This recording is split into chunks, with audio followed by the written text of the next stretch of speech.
Selamat pagi, shalom Bapak Saudara sekalian. Sekali lagi shalom. Apa kabar Bapak Ibu? Haleluya, ada sukacita? Puji Tuhan, pagi hari ini kita betul-betul bersyukur ya dengan anugerah dan kemurahan Tuhan kembali bisa bertemu. Dan pagi hari ini kita bisa melakukan sesuatu ya. Pujian, penyembahan selama 1 jam. Capek Bapak Saudara sekalian? Enggak ya. Saya teringat ketika Tuhan Yesus di Taman Getsemani, terakhir ketika dia mau ditangkap, diajak Petrus, Yakobus dan Yohanes ke Taman Getsemani untuk apa? Untuk menemani dia berdoa. Tapi ternyata Petrus, Yakobus dan Yohanes selalu tertidur. Ya. Kemudian Yesus datang bangunkan, tidakkah kamu kuat 1 jam saja bersama-sama dengan aku? Tetap aja Yesus berdoa, mereka tetap tidur. Ya, saya bersyukur hari ini dalam kita memperingati Jumat Agung, kita boleh menyembah Dia 1 jam. Haleluya, puji Tuhan. Jadi saya bersyukur sekali kita bisa kompak, bisa menyembah Tuhan dan bisa menikmati hadirat Tuhan. Siapa yang percaya bahwa kuasa hadirat Tuhan ada di tengah-tengah kita pada pagi hari ini? Amin. Puji Tuhan. Mari kita buka firman Tuhan. Matius pasal 27. Matius pasal yang ke-27. Kita akan mulai baca ayat 45 dan seterusnya. Matius pasal 27 mulai ayat 45.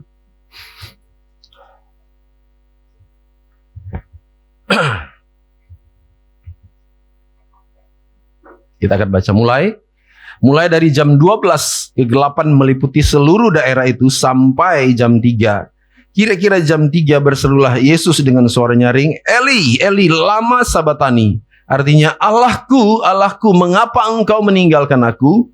Mendengar itu beberapa orang yang berdiri di situ berkata, ia memanggil Elia. Dan segeralah datang seorang dari mereka. Ia mengambil bunga karang, mencelupkannya ke dalam anggur asam, lalu mencucukkannya kepada sebatang bulu dan memberi Yesus minum. Tapi orang-orang lain berkata, jangan, baiklah kita lihat apakah Elia datang untuk menyelamatkan dia. Yesus berseru-seru pula dengan suara nyaring lalu menyerahkan nyawanya. 51, dan lihatlah, tabir bait suci terbelah 2 dari atas sampai ke bawah, dan terjadilah gempa bumi, dan bukit-bukit batu terbelah, dan kuburan-kuburan terbuka, dan banyak orang-orang kudus yang telah meninggal bangkit. Dan sesudah kebangkitan Yesus, mereka pun keluar dari kubur, lalu masuk ke kota kudus, dan menampakkan diri kepada banyak orang. Kepala pasukan dan prajurit-prajuritnya yang menjaga Yesus menjadi sangat takut ketika mereka melihat gempa bumi dan apa yang telah terjadi, lalu berkata, sungguh ia ini adalah anak Allah. Dan ada di situ banyak perempuan yang melihat dari jauh, yaitu perempuan-perempuan yang mengikuti Yesus dari Galilea untuk melayani dia. Di antara mereka terdapat Maria Magdalena dan Maria ibu Yakobus dan Yusuf dan ibu anak-anak Zebedeus. Apa yang barusan kita baca ini adalah proses di mana terakhir ya, di mana Yesus betul-betul akan menghembuskan nafas terakhir. Tapi ketika kita melihat proses dari awal, saudara sekalian, ya, yang hari ini kita rayakan Jumat Agung, ya sebetulnya penderitaan Yesus itu memasuki puncaknya saat setelah dia memasuki Taman Getsemani. Ya, jadi ketika Yesus memasuki Taman Getsemani, ketika dia mengajak murid-muridnya, disitulah memang pergumulan yang berat itu mulai terjadi. Bahkan sebagai manusia, karena kita yakini bahwa Yesus adalah Allah dan juga Yesus adalah manusia. Sebagai manusia dia diperhadapkan dengan sebuah pilihan. Dan ketika kita lihat Bapak Saudara sekalian, kemanusiaan Yesus itu muncul. Karena dia sempat berdoa kepada Bapa, Bapa kalau boleh cawan ini lalu. Betul? Itu ada di suatu pilihan yang sangat sulit. Karena dia tahu betapa penderitaan itu sudah ada di depan mata. Kalau diteruskan, dia akan mengalami yang namanya penderitaan yang luar biasa. Tapi ketika dia berdoa, kita lihat bahwa dia memilih sesuatu yang betul-betul menjadi pilihan yang sangat-sangat menentukan keselamatan manusia. Ya. Nah, akhirnya dia berkata, apa? Bukan kehendakku yang jadi, tetapi kehendak-Mu yang jadi. Haleluya. Saudara, ini proses. Dan kemudian mulailah terjadi proses di mana akhirnya Yudas datang. Padahal Yudas itu siapa? Yudas itu adalah murid Yesus. Murid yang mengkhianati. Ya, yang terakhir-terakhir ini seringkali viral. Ya. Yang lagi viral sekarang ada begitu banyak Yudas. Ya, jangan sampai di antara kita nanti ada Yudas. Saya beriman bahwa gereja kita diisi oleh murid-murid Yesus yang setia, yang tidak akan jadi Yudas. Ya. Tapi sebetulnya bukan cuma Yudas, Bapak Saudara sekalian. Kita melihat ketika di Taman Getsemani, selesai Yesus berdoa, tiba-tiba datang rombongan yang dipimpin oleh Yudas. Kemudian tiba-tiba Yudas datang dengan ciuman. Betul? Dia cium Yesus dan kemudian Yesus ditangkap. Bapak Saudara sekalian, itu sebuah proses yang sangat luar biasa. Dan ketika Yesus ditangkap, tiba-tiba saja murid-murid yang tadinya berkoar-koar, Tuhan, langkai dulu mayat kami, katakanlah seperti itu ya. Yang mereka berkata, pokoknya Yesus di belakang kami yang maju ketika ada apa-apa ya. Kalau kita lihat di ayat-ayat sebelumnya, tiba-tiba murid-murid yang selama ini dikasihi Tuhan meninggalkan Yesus satu-satu. Kira-kira menderita nggak? Sangat menderita. Orang-orang yang dia kasih, orang-orang yang dia harapkan mungkin untuk bersama-sama dengan dia, tiba-tiba mulai meninggalkan satu-satu. Mulai lari tunggang langgang.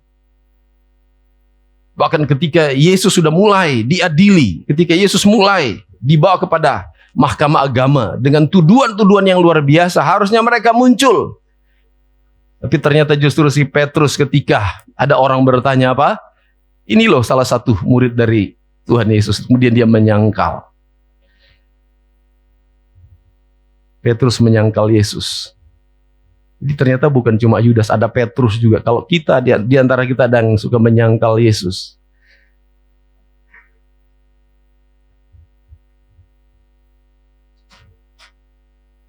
Itu juga sesuatu yang tidak baik, Bapak Saudara sekalian. Ya. Bagaimana sih caranya menyangkal Yesus?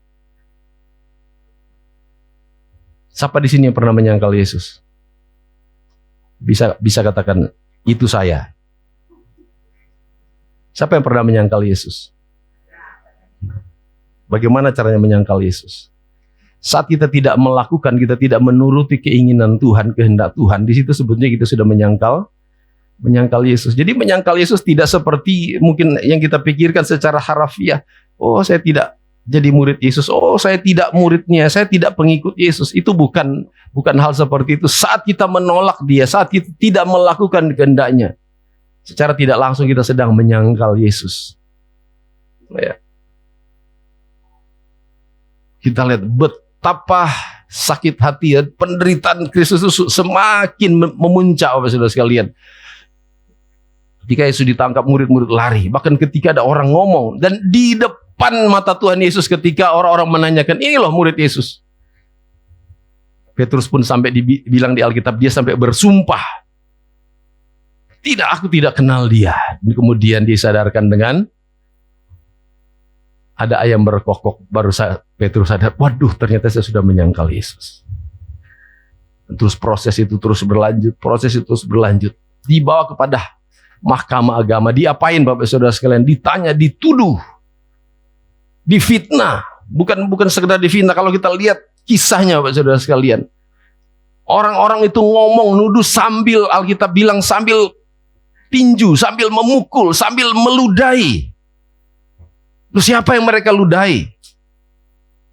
Yang mereka ludahi, yang mereka pukul adalah pribadi yang baru melakukan mujizat, baru melakukan pertolongan, baru melakukan hal yang luar biasa bagi mereka. Mereka kemudian akhirnya memfitnah. Adakah kita juga seperti itu Bapak Saudara sekalian? Barusan kita melihat mujizat Tuhan, bahkan kalau kita bernafas pun, kalau kita masih bisa menikmati nasi pecel, bisa menikmati rawon, itu semua juga karena anugerah dan kebaikan Tuhan. Betul? Kalau kita masih bisa liburan, masih bisa ngelencer, itu semua anugerah Tuhan yang perlu kita syukuri. Masa cuma gara-gara hal sepele kadang-kadang kita mulai bersungut-sungut kepada Tuhan. Seringkali kita seperti itu Bapak Saudara sekalian. Ya. baru mengalami situasi yang mungkin sulit sedikit, kita sudah mulai bersungut-sungut seolah-olah Tuhan tidak perhatikan, seolah-olah Tuhan tidak mengasihi, seolah-olah Tuhan tidak peduli. Saat di bawah kepada imam-imam besar di rumah Kayafas, kita lihat bagaimana Yesus diperlakukan dengan sungguh luar biasa. Ketika di rumah Kayafas, Yesus ditanya bahwa apakah engkau Mesias? Karena mereka masih bingung, tuduhan apa sebetulnya mereka mau tuduhkan kepada Yesus. Orang ini adalah orang yang memberitakan firman, orang yang melakukan mujizat. Apa kesalahannya? Ketika di rumah Imam Kayafas Yesus ditanya, apakah kau Mesias? Terus Yesus ngomong, engkau sendiri yang ngomong. Langsung mereka bilang, sudah tidak perlu lagi cari kesalahannya. Sudah ini kesalahannya. Dia menghujat Allah, dia menghujat Tuhan. Bayangkan Bapak Saudara sekalian. Itulah kemudian yang jadi alasan bahwa imam-imam kepala, orang-orang Farisi waktu itu menggunakan tentara Romawi untuk membuat Yesus akhirnya dibunuh. Gara-gara dia mengaku sebagai Mesias, mengaku sebagai Allah. Ya. Jadi kalau ada orang Kristen, sampai hari ini ada yang ngaku-ngaku Kristen, tapi tidak percaya Yesus Allah dan justru marah kalau bilang Yesus Allah. Kalau Yesus hidup di zaman sekarang, mereka pasti akan bunuh Yesus. Ya. Karena saya pernah ketemu di orang saksi Yehova. Ya. Ketika saya sampaikan hal ini, Bapak Saudara sekalian, ada salah satu orang di antara mereka tuh sempat nangis. Ya. Ketika dia berargumen, ya waktu itu saya masih tinggal di rumah almarhumah Bu Yaya, ya. Didatangi orang-orang saksi Yehova. Mereka datang dengan berbagai argumen. Terus saya tanya balik kepada mereka, kira-kira apa yang menjadi alasan Yesus dibunuh waktu itu? Betulkah waktu Yesus dibunuh karena alasan dia mengaku sebagai Allah? Mereka bilang, oh betul. Betul. Singkat cerita saya balik. Berarti kalau Yesus hidup di zaman sekarang, kamu yang bunuh Yesus. Langsung dia kaget. Karena mereka nggak mengaku Yesus itu Allah. Ya, bahkan Alkitabnya, Injil Yohanes pasal 1 ayat 1, pada mulanya adalah firman. Firman itu bersama-sama dengan Allah, dan firman itu suatu Allah. Bukan adalah, kalau kita lihat Alkitabnya saksi Yehova, ya. Firman itu suatu Allah, bukan adalah Allah. Jadi Bapak Ibu Saudara sekalian percaya bahwa Yesus itu adalah Allah? Amin. Puji Tuhan. Jangan seperti orang Yahudi dan orang-orang Farisi waktu itu, ahli-ahli Taurat.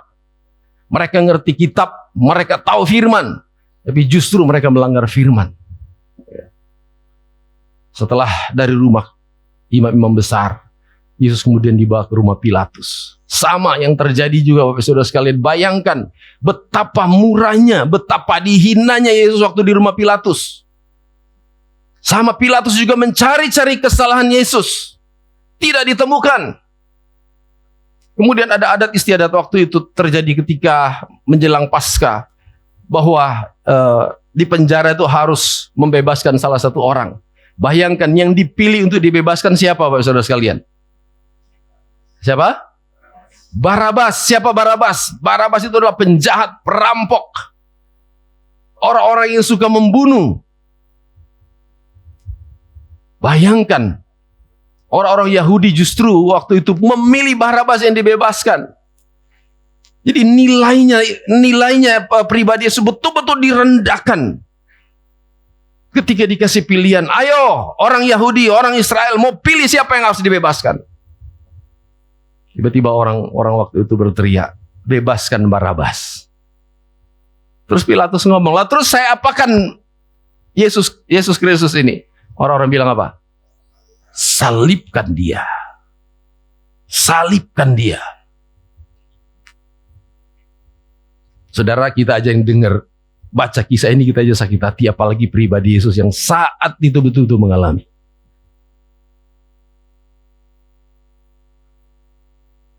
Saudara, dalam kehidupan nyata kita juga sehari, kadang-kadang kita memilih, kita menyalibkan Kristus dan memilih Barabas.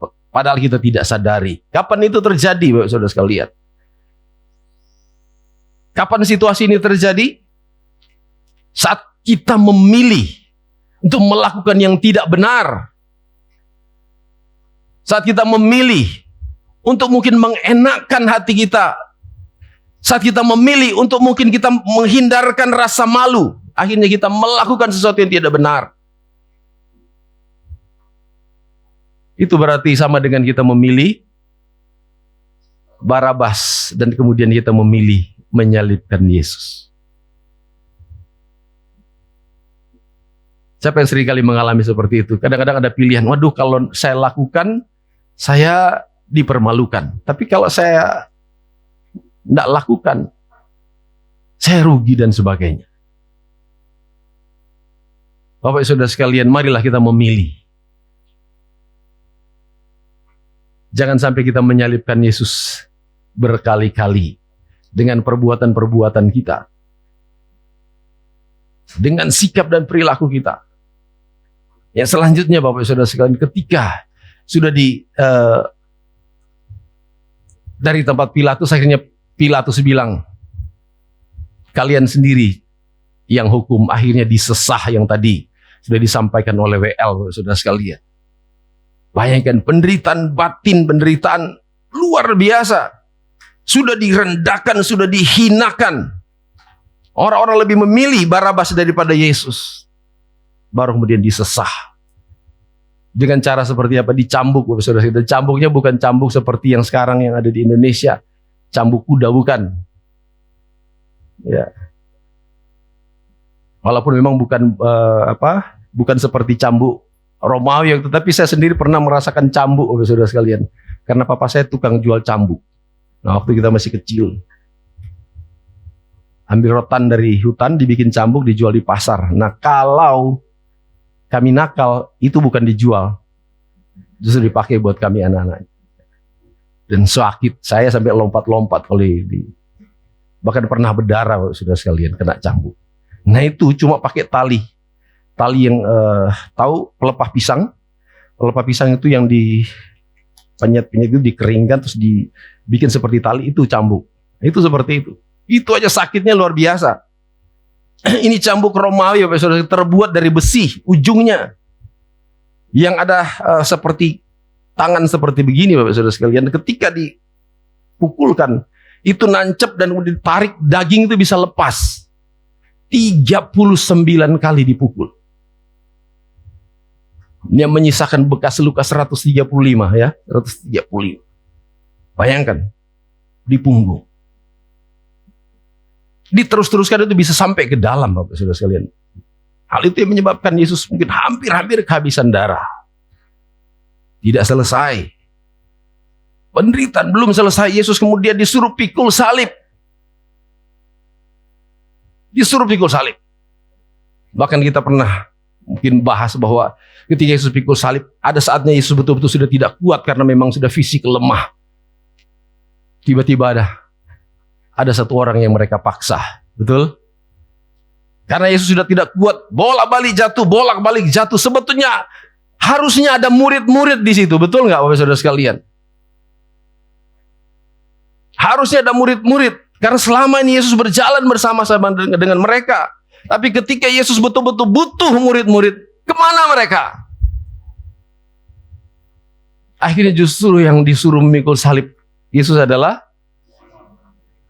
ya, siap-siap nanti itu keluar di soal ya, Bapak sekalian. Jadi justru Simon orang Kirene yang tidak termasuk murid-murid Yesus, justru itu yang disuruh, Bapak Saudara sekalian. Harusnya siapa? Harusnya murid-murid Yesus yang harusnya bantu. Betul, Bapak Saudara sekalian? Sering biarkan orang lain yang melakukan, biar orang lain yang bertanggung jawab. Bapak Ibu Saudara sekalian, biar kita mau ambil peran kita sebagai murid-murid Tuhan. Saat betul-betul Tuhan betul-betul memerlukan kita untuk melayani Dia. Jangan kita berharap pada orang lain. Bisa bilang amin? Ya. Salah satu contoh misalnya, saya kok bisa nyambung ke situ ya. Misalnya kita mau beli gereja ini, kita tidak usah terlalu berharap pada orang lain. Kita sendiri yang pikul salibnya. Amin. Yang mau pikul salib katakan amin. Jangan terlalu berharap pada orang lain. Kita berharap kepada Tuhan dan kita juga memberikan diri. Saya mau pikul salib. Jangan seperti murid-murid Yesus. Yesus butuh untuk bantu, tapi mereka itu pada kabur. Saya percaya kita semua jemaat Tuhan tidak menjadi jemaat Tuhan yang pengecut, yang sering lari dari tanggung jawab. Karena kita punya tanggung jawab masing-masing. Amin, Bapak Saudara sekalian. Kemudian akhirnya disalib. Alkitab katakan. Lalu kita lihat kisah di Alkitab. Jam 9 pagi. Jam 9 pagi sudah ada di puncak Golgota dan Yesus itu sudah ada disalib. Tapi masih bertahan. Terus mengalami yang namanya olokan, mengalami yang namanya hinaan, dicaci, dimaki. Apa yang dikatakan? Katanya raja orang Yahudi, katanya bisa bangun bait Allah 3 hari, bisa bongkar bait Allah 3 hari, dan dibangun selama 3 hari. Mana buktinya? Bayangkan saudara sekalian, dibully. Yesus dibully, sudah disalib masih dibully. Ada nggak di sini yang pernah ngomong sama Tuhan? Tuhan, katanya Engkau maha kuasa, tapi kok nggak nolong saya? Ada nggak di antara kita yang ngomong kayak gitu? Tuhan, katanya Engkau akan mencukupkan segala keperluanku menurut kekayaan dan kemuliaan-Mu. Tapi kok sampai sekarang ini saya masih terus koyok ngene Tuhan. Ada yang pernah ngomong kayak gitu? Ya ada loh, yang termasuk yang berkhotbah kadang-kadang berpikir seperti itu. Jangan takut Bapak Saudara sekalian, saya pun kadang-kadang seperti itu.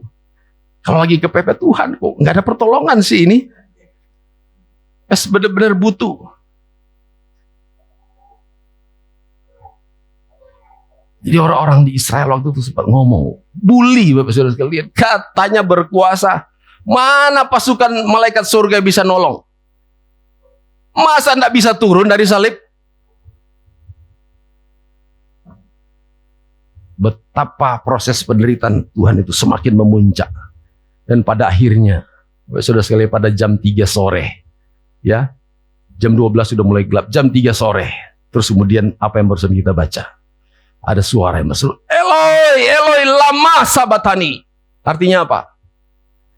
Allahku, Allahku, mengapa Engkau meninggalkan aku? Itu menunjukkan sisi manusianya Yesus, Bapak Saudara sekalian. Seolah-olah kenapa nggak ada pertolongan? Kenapa nggak ada pertolongan? Saat ngomong seperti itu, apakah Yesus langsung mati? Enggak, Bapak Saudara sekalian. Kenapa Yesus mati? Nah, kenapa Yesus mati? Karena akhirnya dia menyerahkan nyawanya. Tadi kita sudah baca tadi di situ ya. Mana di ayat? Ayat berapa tadi ya? Nah, ayat 50. Yesus berseru pula dengan suara nyaring lalu menyerahkan nyawanya. Kira-kira kalau tidak diserahkan bisa mati nggak? Saya percaya pasti nggak bisa mati karena Yesus itu adalah berkuasa memberikan nyawa dan mengambil nyawa. Itu membuktikan bahwa dia betul-betul Tuhan, dia betul-betul Allah, Bapak Saudara sekalian. Cuma Allah yang bisa mengambil dan memberikan nyawa. Setelah berseru di puncak-puncak penderitaan Yesus, dia berseru Eloi, Eloi lama sabatani.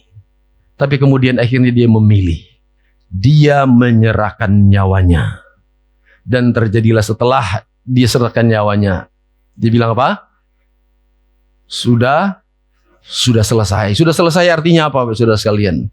Bahwa misi kedatangan Tuhan di dunia, yang tadinya ada dosa di dunia yang harusnya membuat manusia semua binasa, tidak ada satupun yang bisa masuk surga karena tuntutan Allah sempurna. Dengan berkata sudah selesai artinya bahwa tugas misi yang Tuhan emban ya untuk menyelamatkan manusia itu terjadi saat itu juga. Sehingga saya dan Bapak Ibu Saudara sekalian terbuka kembali jalan keselamatan. Karena ada darah anak domba yang sudah dikorbankan. Dan kemudian terjadilah Paskah seperti apa yang barusan kita bahas minggu lalu. Paskah yang pertama terjadi di Mesir ketika ada malaikat maut mengelilingi rumah orang-orang Mesir. Dan kita lihat ketika dijumpai ada darah domba di ambang pintu. Bahwa maut itu melewati. Sehingga Paskah itu artinya dilewati. Dan saya percaya ketika kita percaya kepada Tuhan Yesus sebagai Tuhan dan Juru Selamat. Dalam hidup kita juga ada tanda darah. Ada pengorbanan Kristus itu betul-betul terjadi dalam hidup kita. Sehingga maut atau kebinasaan yang harusnya menimpa itu akan lewat. Dan akhirnya kita dipindahkan dari binasa menjadi hidupan yang kekal. Hari ini kita memperingati di mana Tuhan sebagai anak domba yang tidak bercacat celah. Menurut 1 Petrus 1 ayat 19. Ya, bahwa kita ini ditebus, dibayar bukan dengan barang yang fana. Tapi kita ditebus dengan darah Kristus, darah anak domba yang mahal yang tidak bercela. Saudara kalau punya barang mahal, mau nggak disia-siakan? Bisa nggak disia-siakan? Kalau kita punya barang yang mahal. Bisa? Pasti nggak bisa. Betul? Coba kita lihat ayatnya. 1 Petrus 1 ayat 19.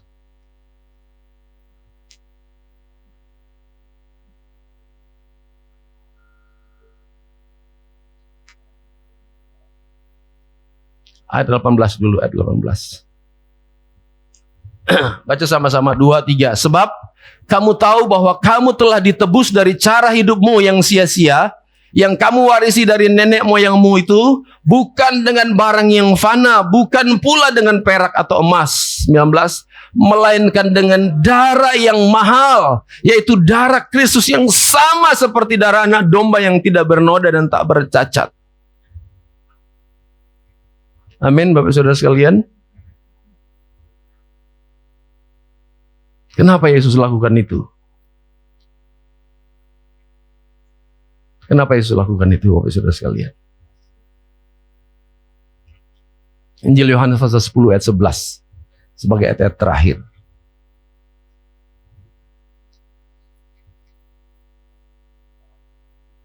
Yohanes pasal 10 ayat 11.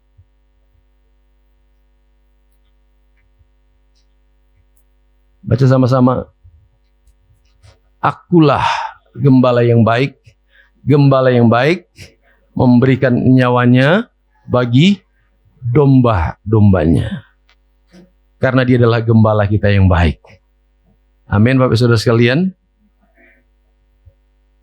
Gembala di dunia banyak yang tidak baik. Hanya Yesus gembala yang baik. Karena dia sudah memberikan nyawanya, Bapak Saudara sekalian. Kalau kita mau jadi domba gembalaannya, dia sanggup memberikan nyawa dan bukan cuma sekedar janji, tapi dia sudah buktikan. Makanya Jumat, kenapa dikatakan Jumat Agung? Karena Jumat Agung adalah bukti kasih Tuhan yang besar. Kasih yang sangat besar itu dieksekusi di hari Jumat. Dibuktikan. Kasih yang besar itu bukan cuma sekedar omon-omon, tapi kasih yang besar itu betul-betul terlaksana. Kasih yang besar itu betul-betul terjadi. Kasih yang besar itu bukan cuma teori, tapi kasih yang besar itu betul-betul terjadi bagi setiap pribadi kita. Hari ini, saudara sekalian, kita bukan cuma sekedar memperingati. Tadi saya katakan bahwa kalau kita punya sesuatu yang berharga, jangan pernah sia-siakan. Darah yang mahal sudah dikorbankan bagi kita. Jangan sia-siakan pengorbanan Kristus. Amin, Bapak Saudara sekalian. Mungkin ada yang bilang, bagaimana cara saya menyia-nyiakan pengorbanan Kristus? Saat kita hidup, tidak mau nurut sama Tuhan, saat kita hidup, melakukan hal yang tidak berkenan kepada Tuhan, disitulah kembali kita menyalibkan Tuhan. Ibrani bilang, jangan sampai kita menyalibkan Kristus. Menyalibkan lagi, karena cukup satu kali Yesus disalibkan untuk menebus dosa setiap kita. Haleluya.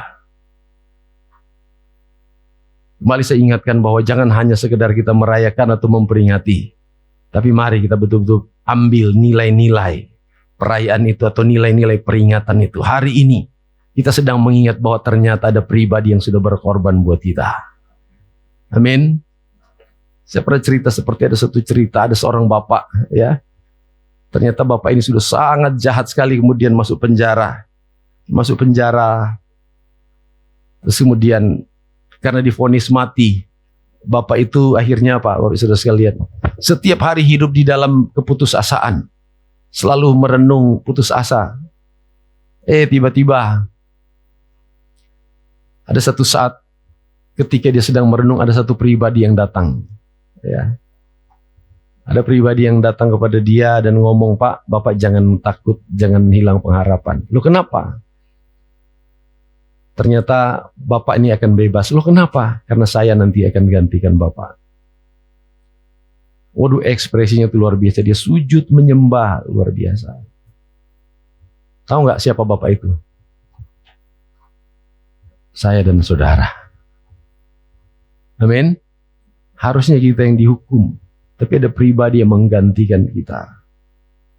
Kalau kita sadari hal ini, kita ingat hal ini, saya percaya kita pasti takut sekali untuk menyakiti Tuhan. Betul?